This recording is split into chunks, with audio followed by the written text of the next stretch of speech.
Sounds great, Chris. Thank you. Jakobi, how you doing today? I'm good. How about you? I'm doing great. Thank you. Good to hear. So I have to tell you, like, did you hear that Dad got some airtime? Yeah, but I mean, I think they had the wrong guy on that one. Oh, no way. Yeah, they did. They did. Okay, I'm glad I asked you. Nah, I'm yeah, glad you I know. asked you. Mhm. Um, what's that dynamic been like with you and Dad? It's Like, been great, honestly. I mean, he been doing his best to support and just come up here and because I mean, all my family is down south, so just the fact that he comes up here and puts in the most effort that he can and just watch the games and be here for me, it means a lot to me. how often does he get here? For the games, I think he's made it to every one so far, and he coming to this one too, so he be on the go. Jakobi, what's Dad's name? I was looking for it and I was having Mhm. trouble finding it. James, James.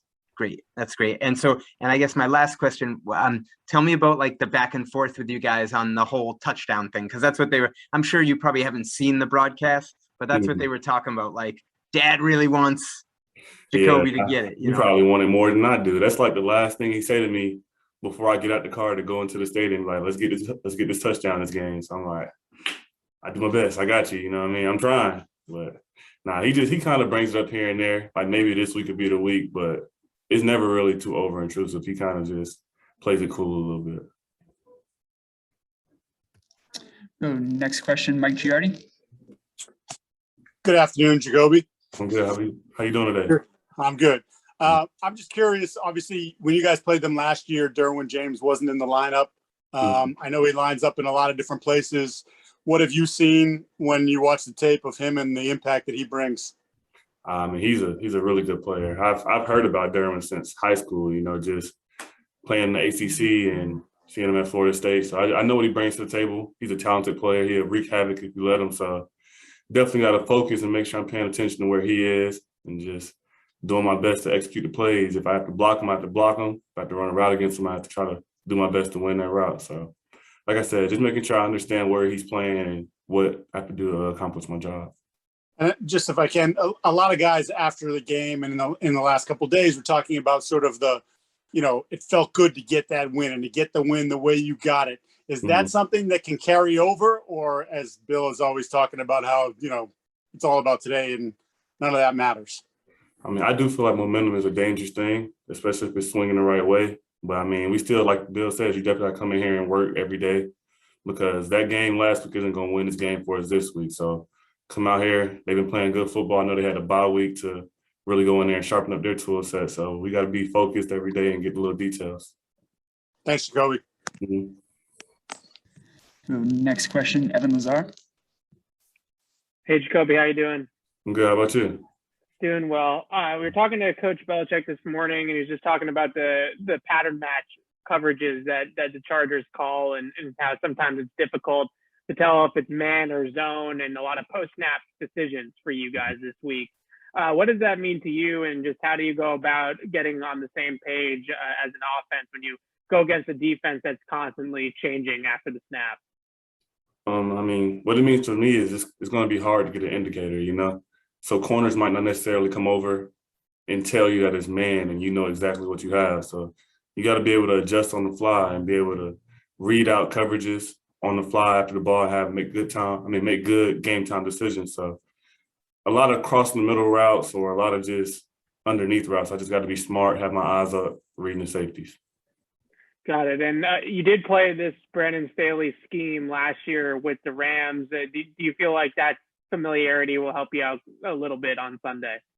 It's definitely something I remember going into this game, just how they played. I mean, as far as scheme and effort, that was a team who played hard. So we definitely got to come in with our best foot forward and be ready to go at all times. And definitely, just like I said, it's a lot of little details we got to iron out before that game comes. And we're working really hard to get that done.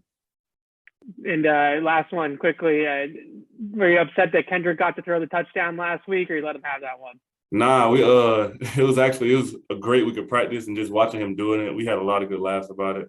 I'm happy he threw a dime like that. I mean, he put it right on the money. He did a little weird jump throw. We had to talk to him about that one, working some QB drills with him, but it was a dime, and I was really happy for him and Nell. Thanks, Jakobi. Next question, Chris Ryan. Hey, Jakobi, how are you? I'm good. How about you, Chris? Good. Wanted to get your take on Mac at midseason. What are the ways that you've seen him evolve from the preseason to now? I think football is like anything. You know, the more you do it, the better you'll be at it. So I think he's been playing unlike a rookie to me. Like he's making great throws, keeping us in a lot of games that we could have won. We just missed a little detail here or there. He's definitely been there doing his part. So we all just got to go out there and make plays for him and continue to do that and protecting him and let him get comfortable. And when our number get called, make those plays. You've lined up a lot in the slot for the Patriots, and you look at like the traditional Patriots slot receivers. You have like Troy Brown and Wes Welker and Julian Edelman. What attributes do you think that you have with increased size and length that perhaps make you, I don't want to say better in that role, but different in that role? And is there an advantage to being bigger? I think what I learned about the slot receivers that I've had before me, it's not really about your size. It's about more so the toughness, because it's a dangerous spot to play. You cross the middle a lot. You block guys that most guys probably wouldn't want to block, and you just got to keep your head on the swivel a lot. So, I mean, being a little bit bigger, I think it helps me a little bit. I mean, because I can take advantage of smaller guys, but it doesn't really help me if I'm not tough enough to go in there and do the hard things right. And just on how difficult it is to make the adaptation that you've made from the quarterback in college to wide receiver, it seems like at times it kind of gets taken for granted that, oh yeah, a guy can just do that. How difficult do you feel it is, and how difficult has it been for you? I mean, it was a complete transition. It was that first year that I switched over, it was really a struggle for me, and I wasn't really sure about how I felt about it. Like, did I want to go back to quarterback? And because my first year I was listed as both. I was a quarterback / receiver. So I was kind of teetering the line. Just wasn't sure how I felt about it. I didn't really like it too much. Just having to run, be in shape, block, these are all things I wasn't really used to. So it got me, but I kind of had to see it through and just stick with it day by day. And like I said, with anything, the more you do it, the better you'll get. So just repetition and practice and going through the dog days, I pushed through. Thanks, mate. Mm-hmm. Any other questions? All right. Thanks, Jakobi. All right, have a good one.